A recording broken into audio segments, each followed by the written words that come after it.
Ada kalanya hidup terasa seperti malam yang kelam tanpa bintang. Langkah berat, hati sesak, dan dahi tak henti berkernyit memikirkan lembar-lembar tagihan yang menumpuk tanpa jawaban.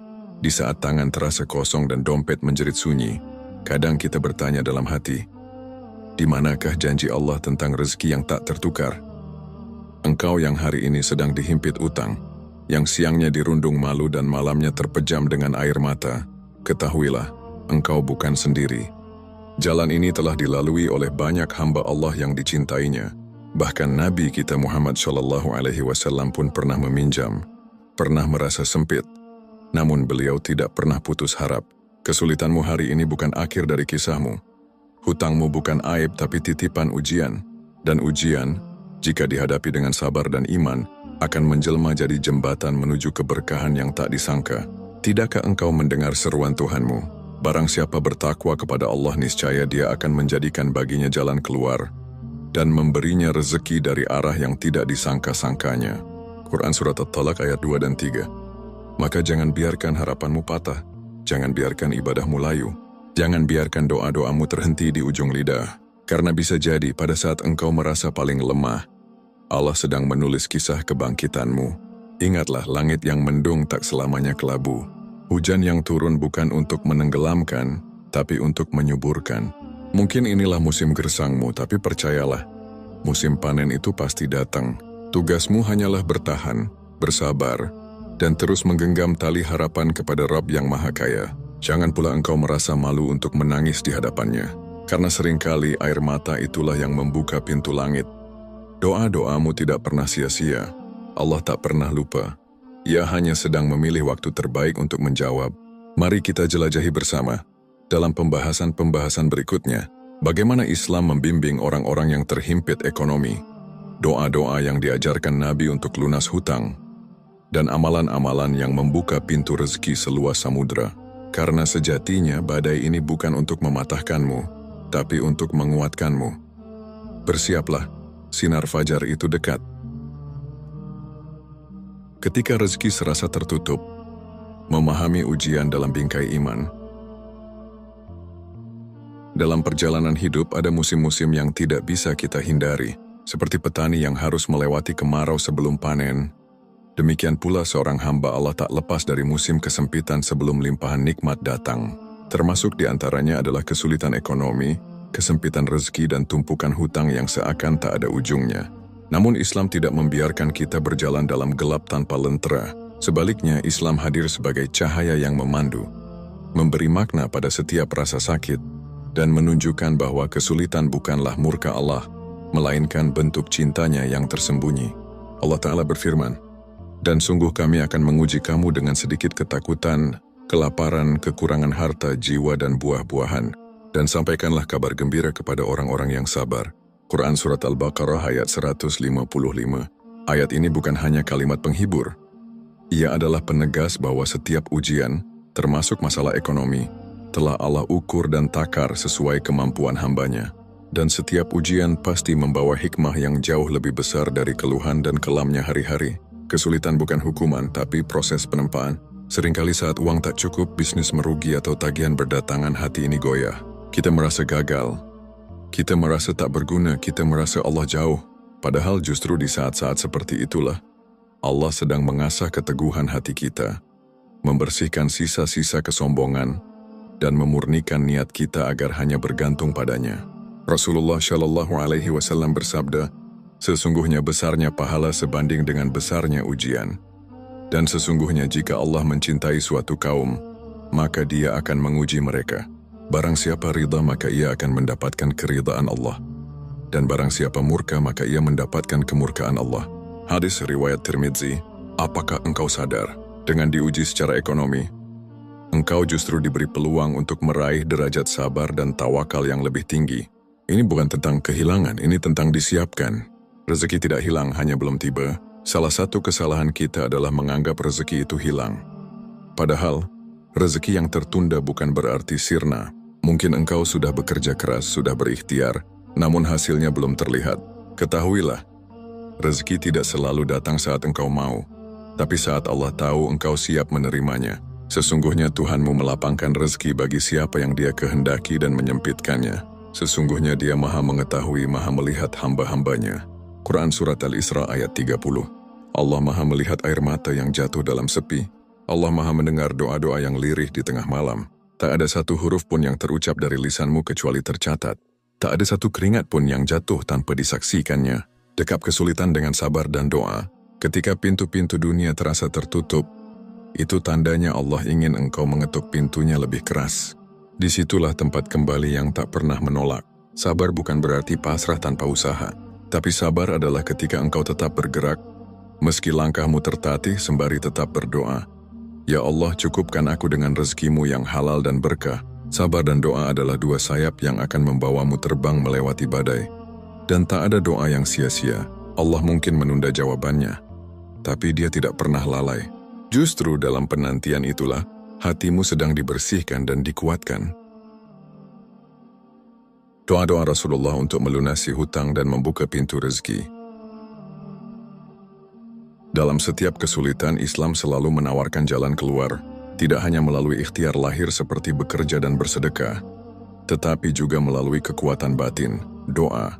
Rasulullah Shallallahu Alaihi Wasallam, sang manusia paling mulia, pun pernah berdoa dengan sungguh-sungguh saat menghadapi kesulitan ekonomi dan lilitan hutang. Itu menjadi pelajaran agung bagi kita, bahwa doa bukan sekadar pelengkap tetapi senjata utama seorang mukmin. Doa agar terlepas dari hutang yang berat. Satu hari Rasulullah Shallallahu Alaihi Wasallam melihat sahabatnya Abu Umamah sedang duduk termenung di masjid, bukan pada waktu salat. Beliau bertanya, "Wahai Abu Umamah, mengapa engkau duduk di masjid pada waktu yang bukan untuk salat?" Abu Umamah menjawab, "Kegelisahan dan hutang-hutang yang menimpaku, wahai Rasulullah." Maka Rasulullah bersabda, "Maukah engkau aku ajarkan suatu doa? Jika engkau mengucapkannya, Allah akan menghilangkan kegelisahanmu dan melunasi hutangmu." Abu Umamah menjawab, "Tentu ya Rasulullah." Lalu Rasulullah mengajarkan doa ini, "Allahumma inni a'udzubika minal hammi wal hazani, wa a'udzubika minal ajzi wal kasal, wa a'udzubika minal jubni wal bukhl, wa a'udzubika min ghalabatid daini wa qahrir rijal." Ya Allah, aku berlindung kepadamu dari kegelisahan dan kesedihan. Aku berlindung kepadamu dari kelemahan dan kemalasan.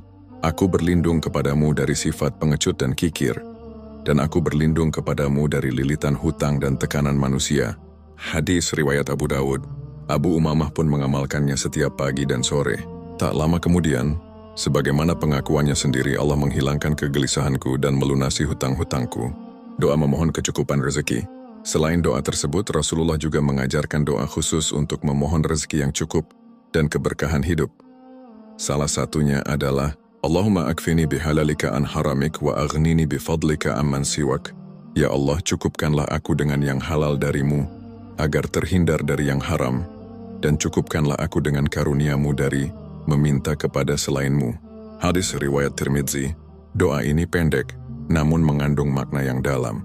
Permohonan untuk tidak hanya dilunasi hutangnya, tapi juga agar hati dan hidup merasa cukup, agar tidak tergantung pada makhluk, dan agar jalan rezeki yang didapat benar-benar datang dari pintu-pintu yang Allah ridai.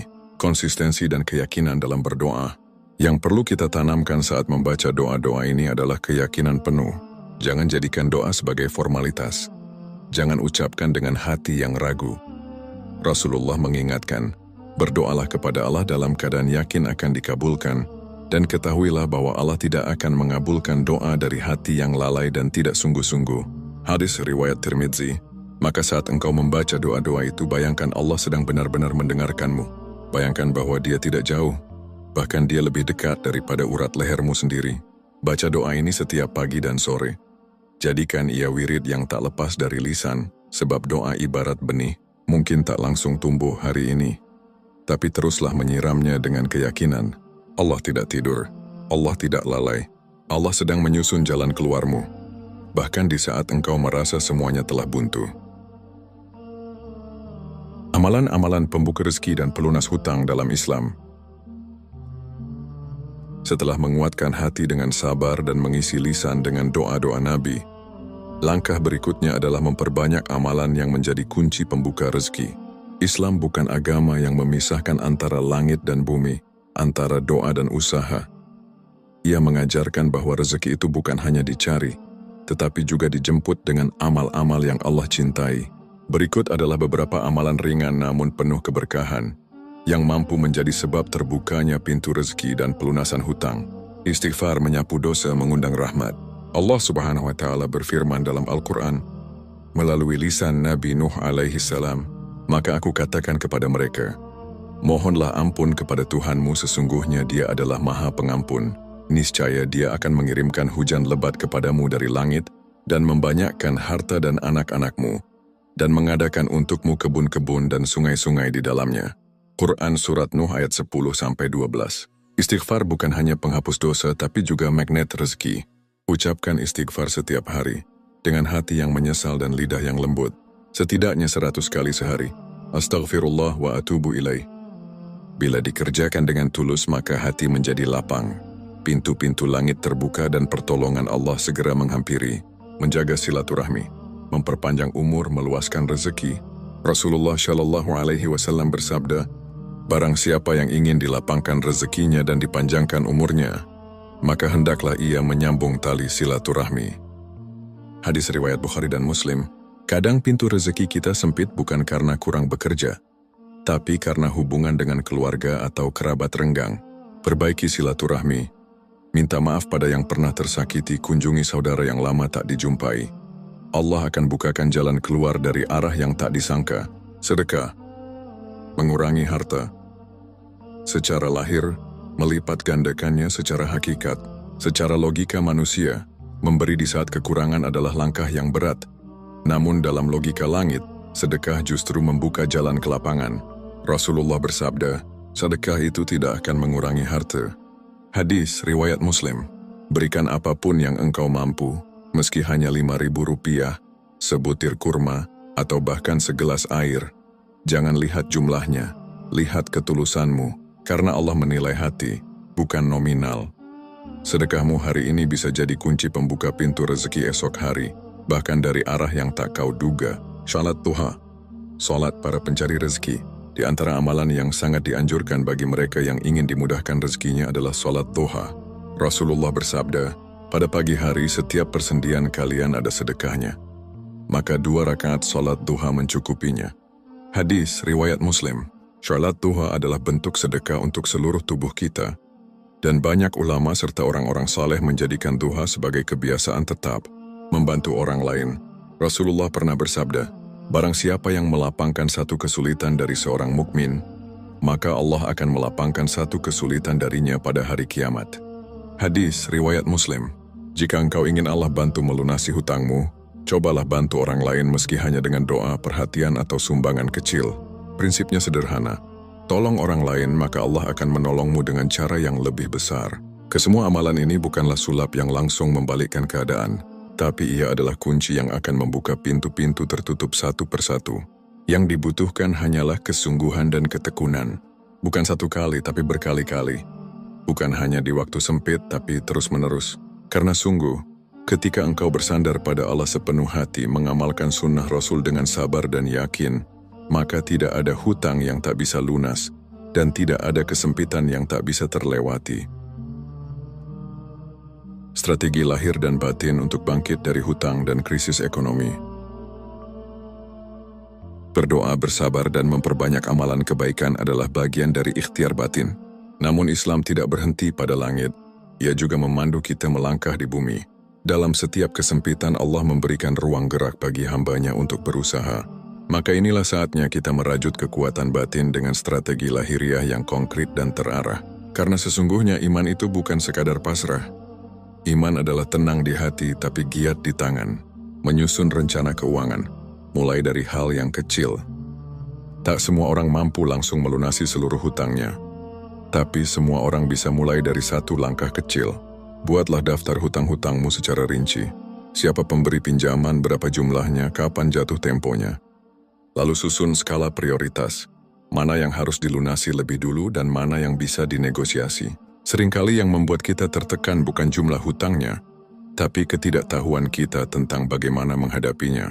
Padahal, dengan mencicil pelan dan mengatur pengeluaran, banyak yang akhirnya terbebas dari beban besar. Kurangi pengeluaran tidak penting. Bedakan antara kebutuhan dan keinginan. Makan sederhana bukan tanda kekalahan, tapi bagian dari perjuangan. Bekerja dengan niat yang diperbarui, rezeki tidak datang dari langit begitu saja. Ia turun melalui kerja keras yang dibarengi doa dan kejujuran. Rasulullah bersabda, tidaklah seseorang memakan makanan yang lebih baik dari hasil jerih payah tangannya sendiri. Hadis riwayat Bukhari. Apapun pekerjaanmu hari ini, pedagang kecil, ojek online, guru honorer, penjahit rumahan, lakukan dengan sungguh-sungguh. Tidak perlu malu pada pekerjaan. Malulah jika kita bermalas-malasan. Bila belum punya pekerjaan tetap, maka cari peluang dari kemampuan yang ada. Bisa jadi dari keterampilan memasak, menjahit, menulis, atau sekadar membantu orang lain. Rezeki sering datang bukan dari pekerjaan besar, tapi dari kerja keras yang penuh berkah. Jangan remehkan kekuatan jujur dan amanah. Kejujuran dan amanah adalah modal yang tak tergantikan. Dalam riwayat-riwayat klasik, banyak orang kaya yang jatuh miskin karena hilang kepercayaan. Tapi juga banyak yang miskin menjadi mapan hanya karena satu hal, bisa dipercaya. Jika hari ini engkau berhutang dan belum mampu membayar, sampaikan dengan jujur kepada pemberi hutang. Minta waktu, ajukan cicilan kecil dan tunjukkan kesungguhan. Jangan lari, jangan menghindar. Orang lebih menghargai kejujuran daripada janji palsu. Rasulullah bersabda, penundaan pembayaran hutang oleh orang mampu adalah kezaliman. Hadis riwayat Bukhari dan Muslim. Namun bagi yang belum mampu, jujur dan menunjukkan itikat baik adalah bentuk kemuliaan. Bahkan banyak kisah nyata orang-orang yang dibebaskan dari hutangnya hanya karena akhlaknya yang mulia, bergaul dengan lingkungan yang mendorong perubahan. Kita tidak bisa berjalan sendiri. Di tengah kesulitan kita butuh lingkungan yang menguatkan. Carilah komunitas masjid atau sahabat yang senantiasa menyemangati dan tidak meremehkan. Hindari orang-orang yang hanya membawa keluhan, pesimisme, dan kebencian terhadap takdir. Berada di lingkungan yang positif akan menjaga semangatmu tetap menyala. Engkau akan belajar dari mereka yang pernah bangkit dari titik terendah, dan engkau akan menyadari, tidak ada masalah yang kekal, tawakal yang sejati, setelah semua usaha dikerahkan. Tawakal bukan berhenti berusaha. Tawakal adalah melangkah sekuat tenaga, lalu menyerahkan hasilnya pada Allah dengan tenang. Dalam Islam, tawakal adalah puncak iman. Setelah engkau menyusun rencana, bekerja, berdoa, dan bersedekah, serahkan sisanya kepada Allah. Jangan menunggu keadaan berubah dulu baru tenang, tapi tenanglah dulu agar keadaan bisa berubah. Yakinlah bahwa Allah tidak akan menyia-nyiakan hamba yang berusaha. Bangkit dari himpitan ekonomi dan lilitan hutang bukan proses sehari semalam, tapi ia bukan mustahil. Selama engkau punya tekad, iman, dan kemauan belajar serta berubah, maka Allah akan bukakan jalan demi jalan. Satu-satunya kegagalan hanyalah saat engkau berhenti berusaha dan berhenti berharap. Menemukan ketentraman di tengah kesulitan. Setelah melalui fase-fase ikhtiar, dari menguatkan iman, melantunkan doa, menjalani amalan, hingga menyusun strategi lahiriah, kini tibalah saatnya menoleh ke dalam, mengolah makna dari semua kesulitan ini, karena sesungguhnya rezeki yang paling agung bukan hanya berupa pelunasan hutang atau melimpahnya uang, tetapi hati yang tenang, jiwa yang sabar, dan keyakinan yang tak tergoyahkan bahwa Allah senantiasa bersama kita. Ketenangan adalah rezeki. Bahkan ia adalah bentuk rezeki yang lebih mulia daripada emas dan perak. Sebab tak sedikit orang yang bergelimang harta, namun jiwanya kosong dan gelisah.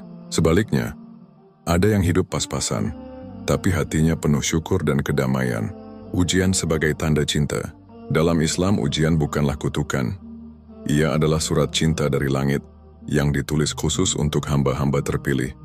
Rasulullah Shallallahu Alaihi Wasallam bersabda, sesungguhnya besarnya pahala sebanding dengan besarnya ujian. Dan jika Allah mencintai suatu kaum, maka Dia menguji mereka. Hadis riwayat Tirmidzi. Jadi jika hari ini engkau sedang diuji dengan kekurangan harta dan beratnya hutang, jangan langsung merasa bahwa Allah marah atau menjauh. Bisa jadi, justru itulah caranya menarikmu lebih dekat. Saat semua pintu tertutup, kita akan terpaksa menengadah. Dan di sanalah Allah menunggu, membangun hidup yang lebih sederhana tapi penuh makna. Kesulitan mengajarkan kita tentang prioritas, tentang bagaimana ternyata kita bisa tetap hidup tanpa hal-hal mewah, tentang bagaimana makan dengan lauk sederhana pun terasa nikmat. Jika dimakan dengan hati bersyukur, maka jadikan momen ini sebagai titik balik. Ubah pola hidup. Belajarlah menikmati hal-hal kecil. Udara pagi, suara azan, senyum anak, dan pelukan pasangan. Jangan tunggu kaya untuk merasa cukup. Tapi cukupkan hati agar kelak ketika kaya engkau tak lupa pada makna.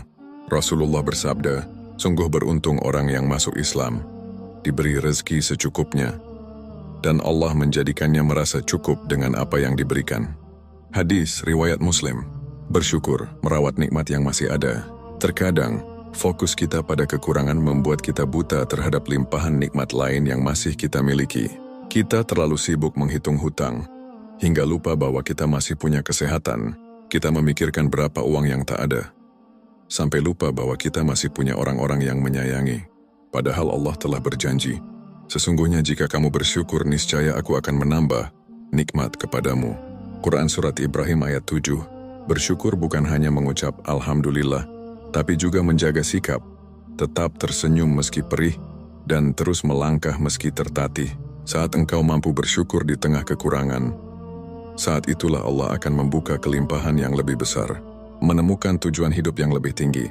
Hutang, kekurangan, dan kesulitan ekonomi hanyalah episode. Ia bukan identitas, apalagi akhir dari cerita. Kadang Allah menundukkan dunia agar kita mengangkat pandangan ke arah akhirat. Dunia ini fana, tapi akhirat abadi. Maka jangan korbankan ketenangan jiwa demi ambisi dunia yang semu. Jadikan kesulitan ini sebagai bahan bakar untuk lebih dekat dengan Allah, lebih peka terhadap sesama, dan lebih tulus dalam beribadah. Karena pada akhirnya, yang kita cari bukan hanya uang, tapi ridha-Nya. Rezeki terbesar adalah Allah itu sendiri. Rezeki itu bukan hanya uang, makanan, atau pekerjaan. Rezeki terbesar adalah ketika Allah masih memberi kita kesempatan untuk bertobat, untuk beribadah, dan untuk memperbaiki hidup. Jika hari ini engkau masih bisa bersujud, menangis dalam doa, dan menyebut namanya di malam yang sunyi, maka yakinlah, engkau masih kaya, karena engkau masih punya Tuhan yang Maha Mendengar dan Maha Menolong. Ketika Nabi Musa alaihissalam merasa dikejar oleh Fir'aun dan terjepit di tepi laut, ia berkata dengan tegas, "Sekali-kali tidak. Sesungguhnya Tuhanku bersamaku, Dia akan memberi petunjuk kepadaku." Itulah kalimat yang harus engkau genggam dalam hati, bahwa selama Allah bersamamu, tak ada kesulitan yang permanen. Maka teruslah melangkah, walau pelan. Teruslah berharap walau hari tampak kelam. Karena pertolongan Allah sering datang di saat kita hampir menyerah, namun memilih untuk tetap bertahan. Dan saat itu tiba, engkau akan menatap ke belakang dan berkata, "Alhamdulillah, aku pernah diuji. Karena dari ujian itulah aku menemukan Allah lebih dekat dari apapun yang pernah kupunya."